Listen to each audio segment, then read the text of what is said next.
So hello everyone, I hope you guys are doing great. So this is my view from my new campsite. I was actually at this campground last year and I didn't really care for it. But I have this rule about giving every campground 2 chances. So I came back this year and I'm in it, I pulled in, I go, oh yeah, this is gorgeous. It might have been the site I had last year, but this one's right on the lake. And it's just a beautiful view all the way around.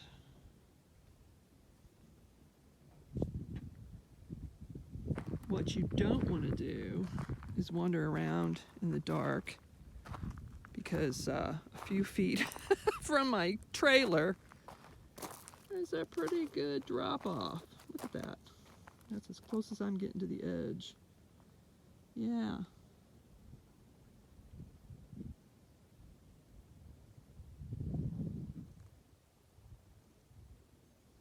It's just been as quiet as can be here.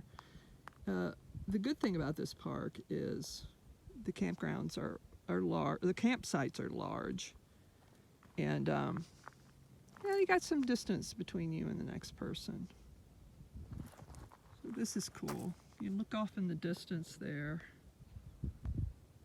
Can you see the snow-capped mountains? This place is surrounded by mountains. I'll be in there in the summertime, I think. But yeah, just really nice. There's some more mountains there. So what I'm going to do is I'm going to take a little walk here. They have a trail, probably one of the better trails around. Yeah, I'm going to take you on it, let you see it. So hold on, let me get my stuff together and I'll be right back with you.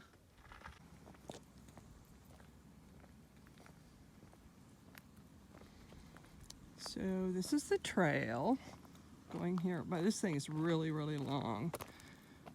Look at that.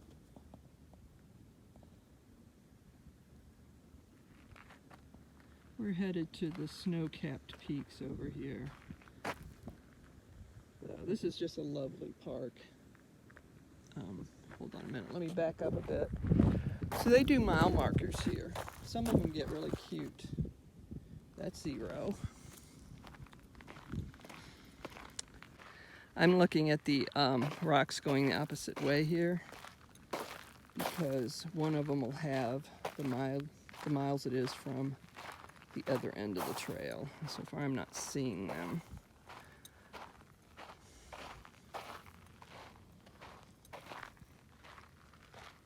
It's just a really gorgeous place, you know?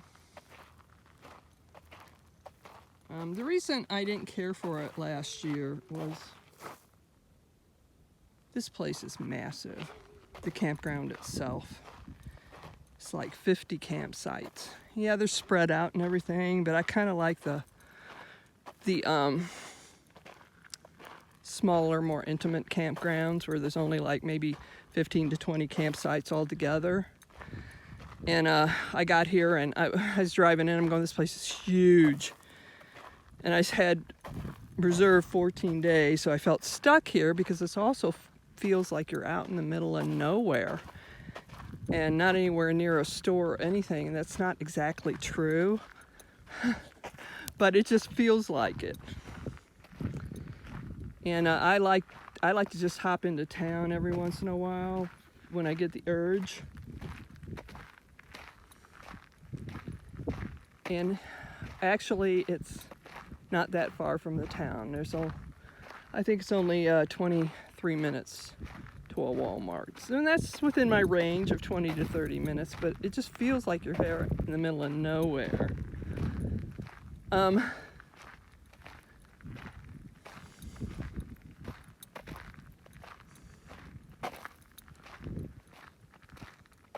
then I kind of just felt like I was 14 days. That's a long time. I don't even do 14 days now.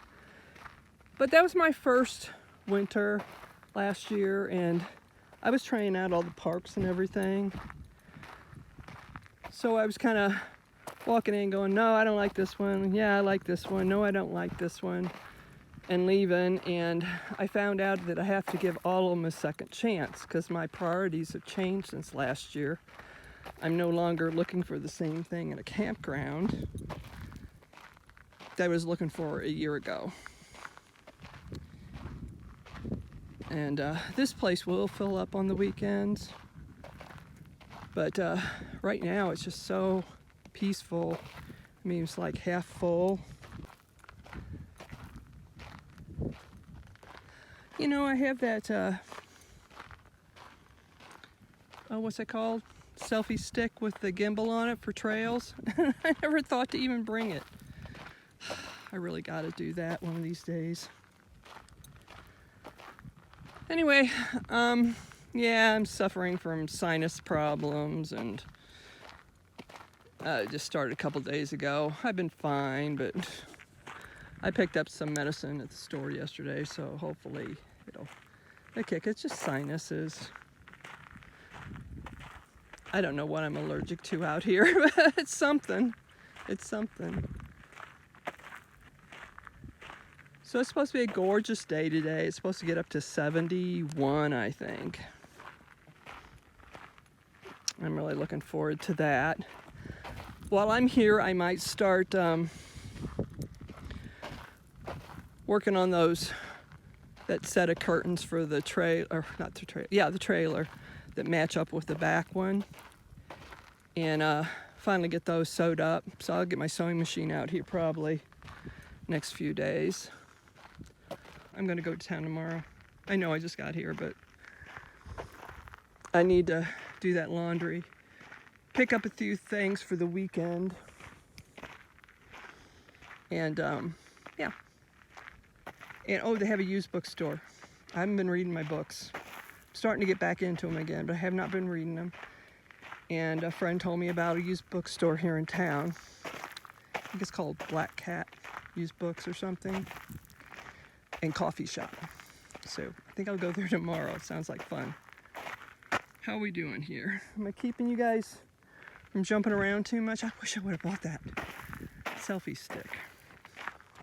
But anyway, this goes forever. I was just going to go to the first trail marker, but I haven't seen it where it tells you how long the trail is. Unless somebody stole the rock it was painted on.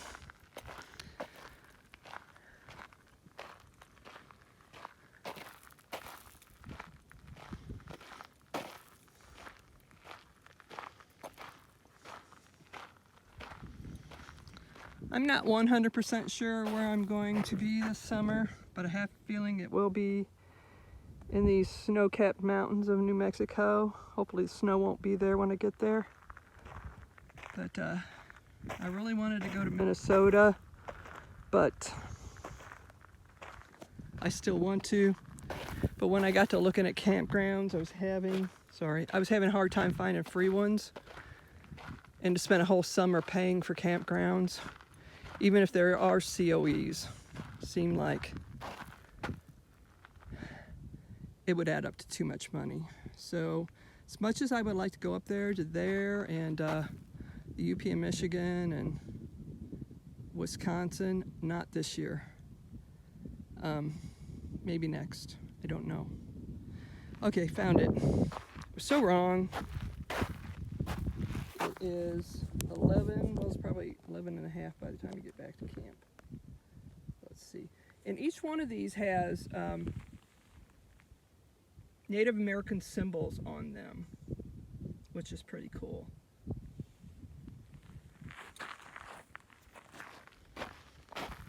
So it's a little over 11 miles to, I think, a town out there. I'm not sure. But it's so beautiful this morning.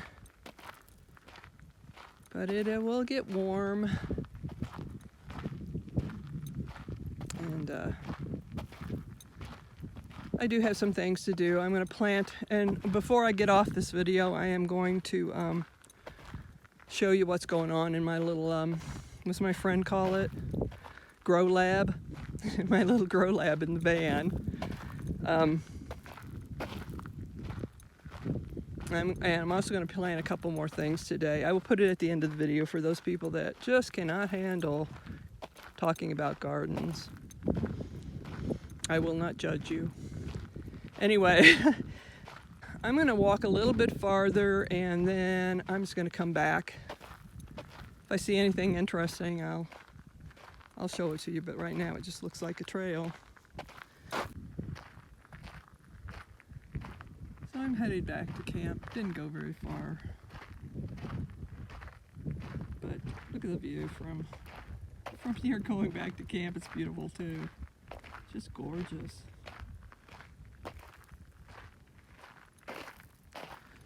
One of my subscribers is here in the campground. She waved me down, I guess it was a couple of months ago when I was going in through, what was that, Alamogordo? That would have been Oliver Lee. And I had talked to her on emails earlier in the year, and I knew she was headed out here, and she recognized my Scamp in my van.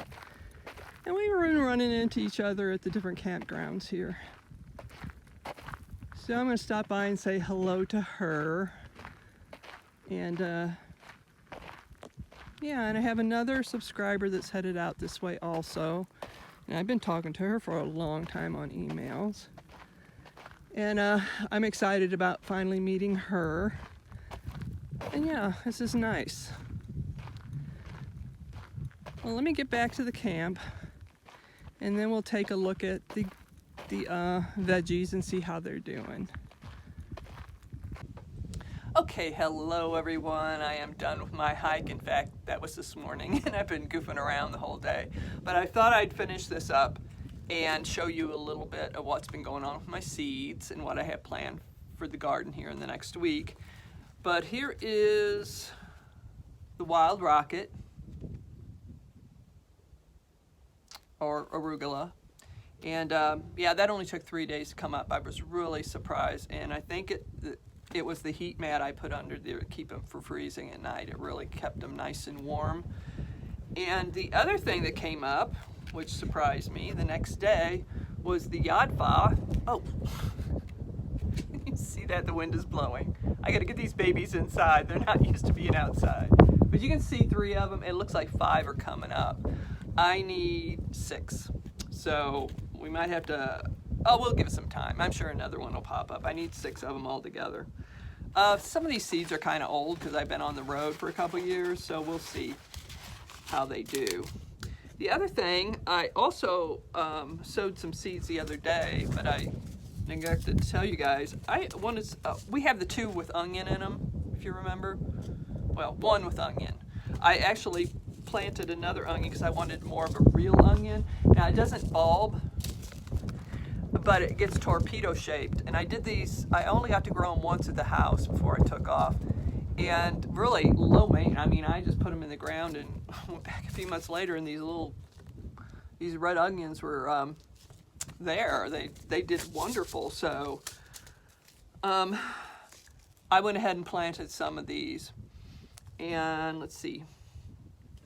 Now what I'm going to do today is I'm going to go ahead, and I don't want to get too far ahead of myself as far as what I'm going to grow in the garden. I kind of want to do it as long as we're going along. But let me find that other, what is it? Oh. So the yadfa, I had actually ordered this also, which I just got from Pine Tree Seed Company, thinking it was like the yadfa, and it is. It's a Chinese broccoli also, but it's a hybrid, and I didn't realize when I ordered it that it was a hybrid. So I might do a couple of them just to see what the taste is. But the yadfas are the heirlooms, and they're ones I'm really interested in. Okay, I hope you guys can see me okay. I had to come in, stop that. I watched that last part of the video there and realized the wind was so bad you couldn't hear anything I said. So where I think I left off is I was going to do a window box with green beans and onions. And then as I was figuring things out, I kind of remembered and looked it up to make sure, but you can't put onions and green beans together. They don't get along well. They can't put onions with peas. Well, that's what I'm growing this spring is peas. So I can't put the onions in with the peas, and I'm like, oh my gosh, where am I going to put the onions? Because whatever I put those onions, they're staying for through the spring and the summer season. I can't go moving them once I, start. So I decided in one of the round pots to grow this. This is a kohlrabi. What's that called? Early Purple Vienna kohlrabi. I love this stuff. It is so good and it's so fun to grow. And but I did go on this morning to make sure I can grow this in a pot. I have never done that before, and those bulbs, as they're growing, they need room. So could I get four in one small pot? Well, it ends up yes, I can. As long as I don't need a really big bulb, which I don't, because they're much more tender and sweet when they're little anyway. So I'm going to put 4 in a pot, or I could put 3. So that kind of helps me along with the onion situation, because then I will put the Red of Florence onion in with this. And then when these are just the spring vegetables, and then when these are done, I will put some peppers in, and the peppers can continue to grow with the onions. And I think one of the hanging pots, you saw the hanging pot I had, I think I will put the bunching onion and carrots in there together. And then when the carrots are done, the bunching onion has room to grow. So the onion situation has been handled. In the spring, I will be growing the yadfa with the spinach and everything around it. Spinach and mustard and all that, radishes, flowers, everything in this window box. And then I will switch those out in the summer for the green beans. And then I can also switch out what I'm growing with the green beans that are not onions. And we'll do that whole later. If any of this works out, this at kohlrabi is an experiment. I hope it works out. That would be so cool if it did. And they like onions, so they should all get along. Okay, I'm going to stop there because, like I said, I don't want to get too far ahead of myself here. I'd rather talk about it as, but this was a situation I really had to think ahead on, because what I'm planting in these pots in the spring have to match up with what I'm planting in the summer, where everybody gets along with each other, Yeah, because some things I can't move, like the onions. I can't move once I put them in there. They have to stay. So, okay. I don't know if you didn't see my last video or whatever. I mentioned at the end of it that I started a new Patreon account. And I've never done this before, but if you go into the description, there is a link to my Patreon. And if you click on that link, you can go in and join for free. And what I'm planning to do there is just discuss my gardening, discuss my traveling in a shorter version, and just, talk about things, where I'm going, what I'm doing. And I really intend to probably post on there every day. Just little posts, nothing major. And yeah, and that way you can keep up with what I'm doing and everything. And then when it comes to the gardening or the traveling, you can ask questions. We can talk amongst ourselves. And I just like this idea a lot. So if you want to do that, yes, the link is in the description for that. Okay, I think that's about it. Did I cover everything? I do believe I did. Okay, well, I hope you guys are doing great. I'm going to let you go for now. I'll talk to you again soon. Bye-bye.